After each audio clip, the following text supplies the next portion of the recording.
The origin of theatre might be found in the ritual circle or rectangle, the orchestra or dancing place laid out at the foot of a hill.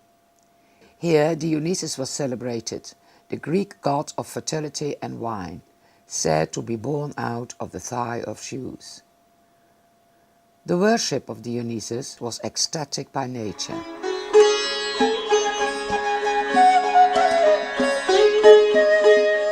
In the 6th century BC, the celebration became formalized and ritualized. Women were not allowed anymore to participate.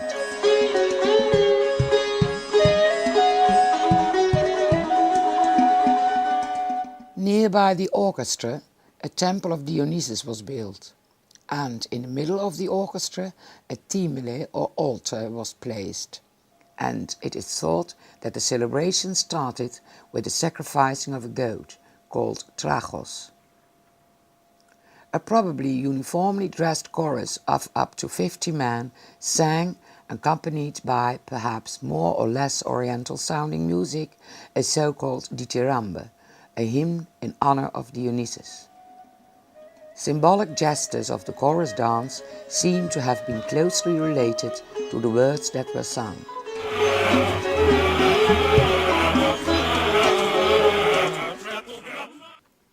Allegedly, the poet Arion was the first to transform the dithyrambe into a literary composition. With Arion, the beauty of language entered the ritual celebration. In the late 500s BC, in Athens, a democratic discourse arose, striving to give all male inhabitants of middle and lower classes a voice in state affairs. In that period, a singer of dithyrambe named Thespis is credited with innovating a new way of performing the dithyrambe in which a solo actor impersonated the characters of the songs. He used masks to distinguish between different characters. He became the answerer, or hypokritos, by wearing a mask of, for instance, a god. He, as it were, stepped out his normal being, the ekstase, and came in a state of divinity, the entustase. The actor spoke and acted as if he was divine, and interacted with the leader of the chorus and its members, who acted as narrators and commentators. This new style of performance, based on a written text and, not to forget, in the presence of an audience,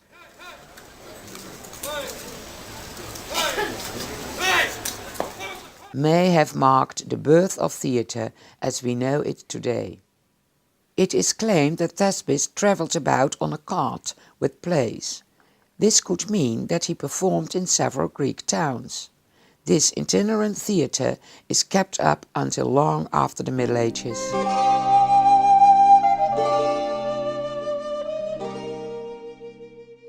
In 534 BC, during an annual festival called the City of Dionysia, a competition for the best tragedy was instituted by the ruler of Athens at that time, Peisistratus, and Thespis won this first documented competition. Thespis' pupil, Phrynichus, was credited with introducing into drama female characters, played by men wearing female masks. He also introduced contemporary subjects. He won the competition with the Phoenice, who celebrated the defeat of the Persian king Xerxes at the sea battle of Salamis. However, none of his works, nor that of any other dramatist from the 6th century BC, have survived. In the 5th century, the City Dionysia festival became very popular in Athens. Temporary wooden tiers of benches were built up on the site of the Acropolis. Note the rectangular shape of the orchestra. During the festival, a rectangular building called the Xkene, meaning tent or hut, was erected behind the orchestra, where the actor, who played several roles, could change his costume and mask. Perhaps the Xkene itself served to represent the location of the place, usually set in front of a temple, palace or house. Typically, there were 2 or 3 doors in the Xkene that led out onto the orchestra, and from which the actor probably could enter and exit.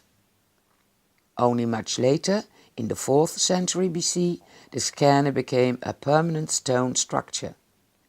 Of all the hundreds of tragedies known to be written in the 5th century, 32 tragedies of only 3 playwrights have survived. The first of these playwrights was Aeschylus. He diminished the importance of the chorus and reduced it to 12 men. He probably innovated a second actor, thus making dialogue between characters possible. Each of the 2 actors usually played more than one role, including female characters. They wore always painted masks made of perishable linen, cork or lightweight wood.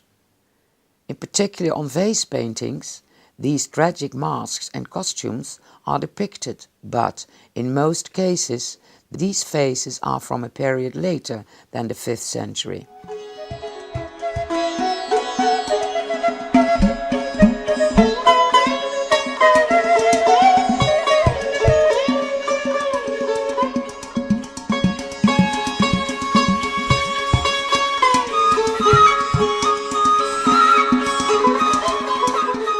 Aeschylus has written about 80 plays, only 7 have survived. Now we see a brief summary of a TV recording of his tragedy Agamemnon, in which the actors wear masks. Note that the performance is indoors. In Aeschylus' times, the actors played in the open air, with thousands of spectators. So, in those days, the delivery is probably more declamatory than realistic. The play starts with a prologue. This watchman is standing on the roof of the skene, representing the palace of Agamemnon. He is waiting for a signal announcing the fall of Troy to the Greek armies. The torch blaze that means Troy's finally taken. Next comes the parados, or the entrance of the chorus, made up of old citizens, telling and singing the story of the Trojan War. His blood king, Agamemnon. The queen Clytemnestra appears, and the chorus hears from her that Troy has fallen. Clytemnestra, the Greek armies have taken the city of Priam. A herald appears and confirms the tidings. King Agamemnon, welcome him warmly. King Agamemnon enters in his chariot with Cassandra, a Trojan princess whom he has taken as his slave and concubine. First I greet Argos and the gods of this blood clan. Clytemnestra welcomes him, professing her love. I'm not ashamed to confess in your presence my love for my man-lord. Agamemnon acts coldly toward her. Your words, like my absence, lasted too long. And eventually he walks on a carpet of purple robes and he enters the palace. If it means so much.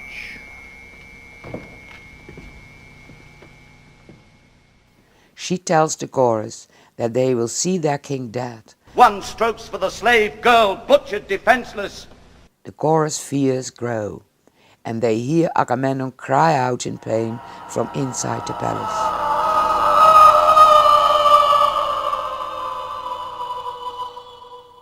Clytemnestra appears, standing over the corpses of her husband and Cassandra. She declares that she has killed him to avenge Iphigenia, their daughter who was sacrificed so that the Greek fleet could sail to Troy. A revel in glory. He's had his libation. Then the queen is joined by her lover Aegisthus. They take over the government. A dose of the strong arm will soon get you docile. The chorus declares that Clytemnestra's son Orestes will return from exile to avenge his father. He'll kill this couple. You and I, we'll rule this house.